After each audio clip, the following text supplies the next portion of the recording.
नमस्ते प्यारे बच्चों, स्वागत है आपका आपके अपने चैनल नेहा हंसी कहानी में। यहाँ आपको मिलेंगी मजेदार, हंसी से भरी और सीख देने वाली नई नई कहानियाँ।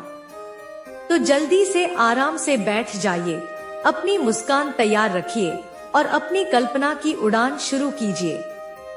अगर आपको कहानियाँ पसंद है तो वीडियो को लाइक करें और हमारे चैनल नेहा हंसी कहानी को सब्सक्राइब करना बिल्कुल मत भूलिए। तो चलिए शुरू करते हैं आज की प्यारी सी कहानी। बहुत समय पहले घने और हरे भरे जंगल में एक शक्तिशाली शेर रहता था। उसका नाम था सिंहवीर। उसकी दहाड़ से धरती कांप उठती थी, लेकिन उसके दिल में एक कमजोरी थी, घमंड। उसे लगता था कि पूरे जंगल में वही सबसे ताकतवर है।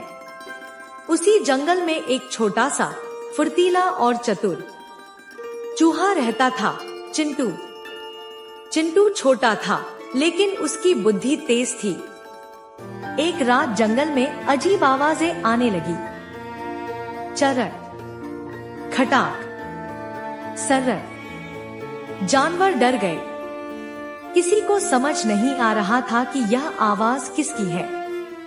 सुबह सभा बुलाई गई। सिंहवीर ने दहाड़ते हुए कहा, डरने की कोई जरूरत नहीं, जब तक मैं हूँ कोई खतरा नहीं। लेकिन उसी समय पेड़ों के पीछे किसी की परछाई हिली। चिंटू ने देखा, कुछ अजनबी लोग जंगल में घूम रहे थे। उसे शक हुआ। चिंटू भागकर सिंहवीर के पास गया। महाराज, जंगल में कुछ लोग छिपे हैं। शेर हंस पड़ा। तू फिर डर गया? मैं किसी से नहीं डरता, चिंटू ने कहा। महाराज, यह साधारण बात नहीं है। लेकिन घमंड के कारण सिंहवीर ने उसकी बात नहीं मानी। अगले दिन दोपहर की तेज धूप में सिंहवीर एक बड़े बरगद के पेड़ के नीचे आराम कर रहा था। ठंडी हवा चल रही थी और राजा गहरी नींद में था। उधर चिंटू अपने दोस्तों के साथ लुका छिपी खेल रहा था। खेलते खेलते वह सीधे शेर की पीठ पर चढ़ गया। अचानक सिंहवीर की नींद खुली। वह जोर से दहाड़ा, कौन है जिसने मेरी नींद खराब की? जंगल में सन्नाटा छा गया। पक्षी उड़ गए, बंदर पेड़ों पर चढ़ गए। चिंटू कांपते हुए बोला, महाराज, गलती हो गई, कृपया मुझे माफ कर दीजिए। शेर ने उसे अपने बड़े पंजे में पकड़ लिया। तुम जैसे छोटे से जीव की हिम्मत कैसे हुई? चिंटू की आंखों में आंसू थे, लेकिन आवाज में साहस था। महाराज, आज आप मुझे छोड़ देंगे तो एक दिन मैं आपकी मदद जरूर करूंगा। शेर पहले तो हंसा, फिर अचानक उसे अपने बचपन की बात याद आई, जब वह भी कमजोर था। उसका दिल थोड़ा नरम पड़ा। ठीक है, जाओ, लेकिन दोबारा मेरी नींद खराब मत करना। चिंटू ने सिर झुकाकर धन्यवाद कहा। कुछ दिनों बाद जंगल में खतरा मंडराने लगा। कुछ शिकारी जंगल के किनारे डेरा डाल चुके थे। उन्होंने सोचा, अगर हम जंगल के राजा को पकड़ लें तो बड़ा इनाम मिलेगा। उन्होंने मजबूत रस्सियों और लोहे के तारों से एक बड़ा जाल बिछा दिया। अगली सुबह सिंहवीर शिकार की तलाश में निकला। उसे लगा वह हमेशा की तरह सुरक्षित है। जंगल शांत था।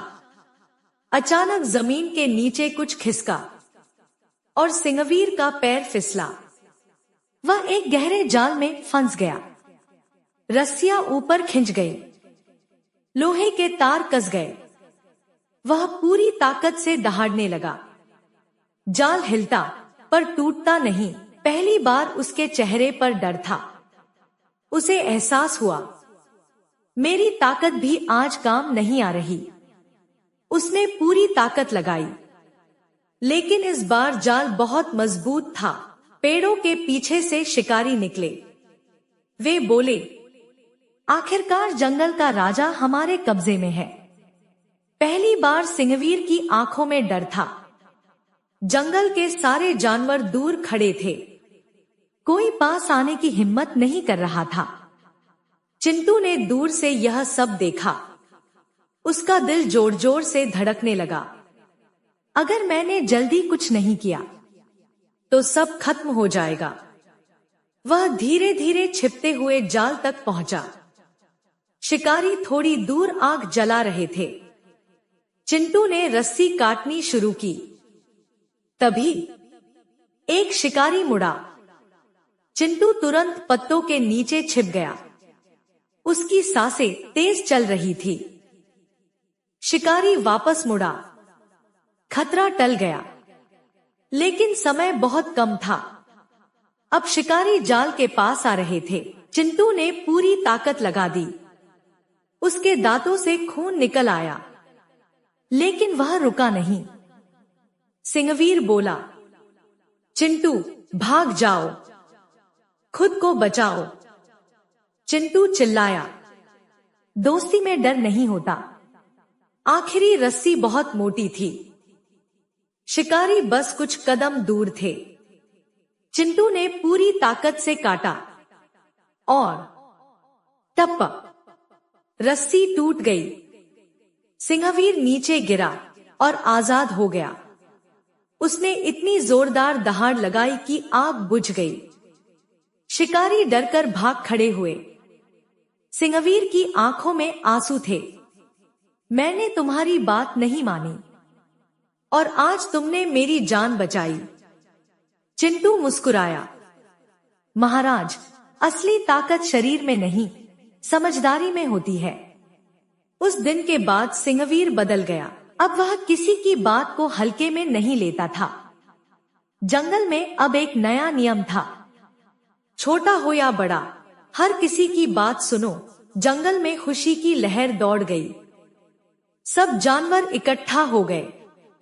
सिंहवीर ने सबके सामने कहा, आज से मैं किसी को छोटा नहीं समझूंगा। असली ताकत दिल की होती है। उसने चिंटू को अपने पास बैठाया।